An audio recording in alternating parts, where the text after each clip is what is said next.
നിയുക്ത മുഖ്യമന്ത്രി പിണറായി വിജയൻ മുതിർന്ന നേതാവ് വി.എസ്. അച്യുതാനന്ദനെ ഔദ്യോഗിക വസതിയിലെത്തി സന്ദർശിച്ചു. സ്ത്രീ സുരക്ഷ, വിലക്കയറ്റം തുടങ്ങിയ വിഷയങ്ങളിൽ പ്രത്യേക ശ്രദ്ധ വേണമെന്ന് വി.എസ്. പിണറായിയോട് പറഞ്ഞു. അതേസമയം മുൻ മുഖ്യമന്ത്രി എന്ന നിലയിൽ വി.എസിന്റെ ഉപദേശങ്ങളും നിർദ്ദേശങ്ങളും സ്വീകരിക്കാനാണ് എത്തിയതെന്ന് പിണറായി വിജയൻ പ്രതികരിച്ചു. വി.എസിനെ സന്ദർശിക്കാനുള്ള പിണറായി വിജയന്റെ തീരുമാനം അപ്രതീക്ഷിതമായിരുന്നു. രാവിലെ 9:30 CPIM സംസ്ഥാന സെക്രട്ടറി കോടിയേരി ബാലകൃഷ്ണനൊപ്പമാണ് വി.എസിന്റെ ഔദ്യോഗിക വസതിയായ കന്റോൺമെന്റ് ഹൌസിൽ പിണറായി വിജയൻ എത്തിയത്. 10 മിനിറ്റ് നേരത്തോളം കൂടിക്കാഴ്ച. ജിഷയുടെ മരണത്തിന്റെ പശ്ചാത്തലത്തിൽ സ്ത്രീ സുരക്ഷ, വിലക്കയറ്റം തുടങ്ങിയ വിഷയങ്ങളിൽ പ്രത്യേക ശ്രദ്ധ വേണമെന്ന് വി.എസ്. പിണറായിയോട് പറഞ്ഞു.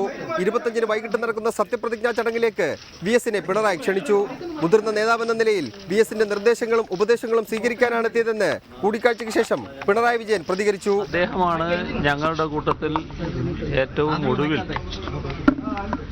മുഖ്യമന്ത്രി പദം വഹിച്ചിട്ടുള്ള പ്രായോഗിക അനുഭവമുള്ള പാർട്ടി നേതാവ്.